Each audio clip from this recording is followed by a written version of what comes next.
Hey guys, it's Vlad here from Essay Pro, and today we're doing our next tutorial in our How to Write an Essay series. So today we're going to be talking about writing narrative essays. Now, hearing the term narrative essay may create feelings of anxiety for a lot of students. Though they have been studying for years, a lot of them feel that their writing isn't strong enough and playing the role of author terrifies, because writing is a very unique skill. But fear not, for we are all really authors. Every person's specific life and its path is a story. And who else could be the author besides the person experiencing? Obviously, writing a short little story is considerably different than writing an essay about, an entire life. So the key here is to cut out a small piece of your life that was very impactful, more than most others were at least. What is a narrative essay exactly? If we look at the definition, a narration is a well-told story. You guys probably know that. So a narrative essay is one where the writer must go through the process of creating and writing an impactful piece. Now, playing the role of narrator in your essay, the setting and the process that occurs must be told from your viewpoint, because it's your story, and it must give a detailed explanation of events. We'll talk about that a little further down the road. Getting back to the point of authorophobia, yes, I just made up that word. Everyday life situations are just another contradiction. How often do you experience something crazy on the weekend? Is it common for you to share this information with your friends the next day?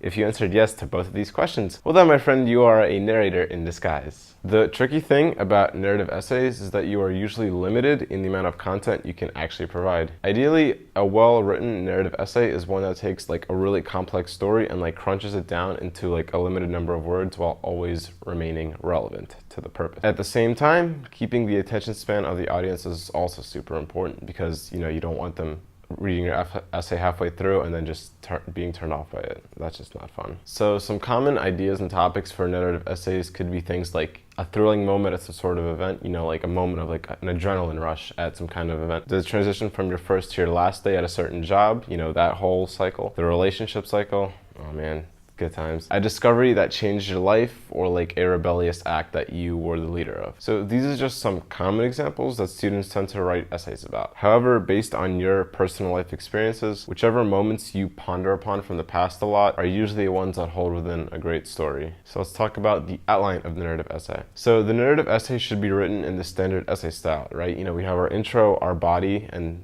could be many paragraphs or just one, depending on the length, and the conclusion. The introduction's main purpose is to lay out the setting, right? What is happening, where is it happening, and ignite the movement of the story from zero time to, moving on time. So the body paragraphs, right, they travel through the story, describing it in vivid detail, and we'll get back to this vivid detail point later, while slowly untangling the puzzle that is the purpose, right? Because the point of our essay is to reveal some kind of purpose. And the conclusion fully unravels and restates the purpose for the reader, making sure that he understood the essence of why it was written in the first place. Now let's break down some key parts to each section of the essay. So in our intro, we have to accomplish 3 main goals. First thing is each narrative essay should start out with a strong hook. Not really different from any other essays you write. Obviously, with narrative essays, you have to show creativity, right? Creation is all about creativity. The perfect way to start would be to create a strong hook that grabs the reader's attention. So common examples of this can be bringing up a future scenario as an initial starting point to kind of catch your reader off guard, offering a quote that will be relevant later into the essay to keep the reader guessing, or an intense moment within the setting, so you kind of throw them right into the action.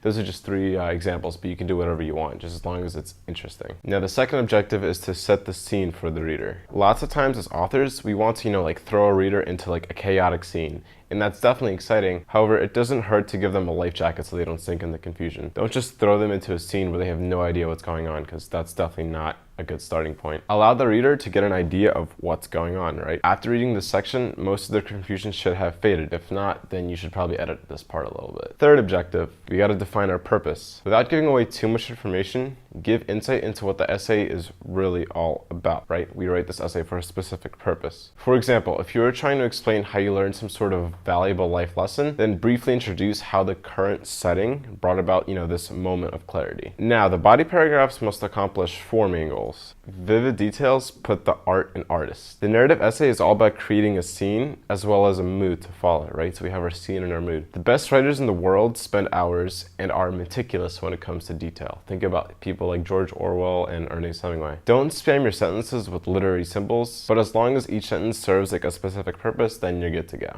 Just keep things interesting and purposeful. Second Second objective, adding dialogue is definitely a plus. So throwing the reader into the scene is an effective way to refresh their attention. You are putting them in quote-unquote real time and in a sense giving the essay more life. It also helps you get a grasp of the purpose from the way the dialect is spoken and the type of vocabulary used. Plus it's a unique way to refresh the reader's interest. Third objective, write chronologically.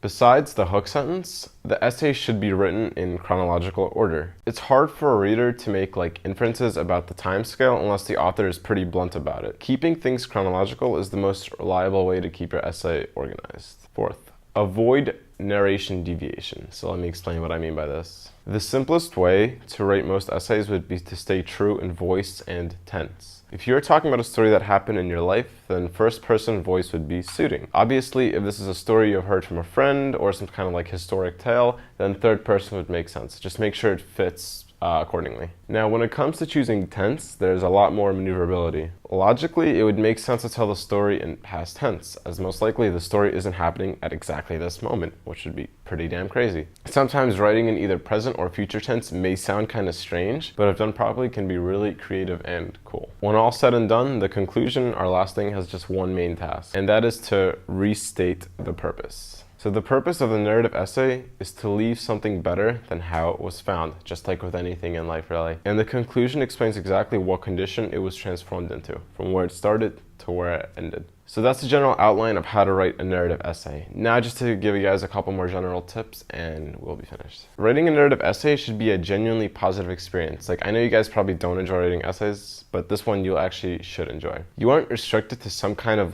linear format that doesn't allow for variation. This is one of the most free-spirited and creative essays that you can really write. Now that doesn't mean that rebelling against all rules and writing something absurd is fair play, but your main goal is to interest the reader as much as possible and take them on the ride that is your story.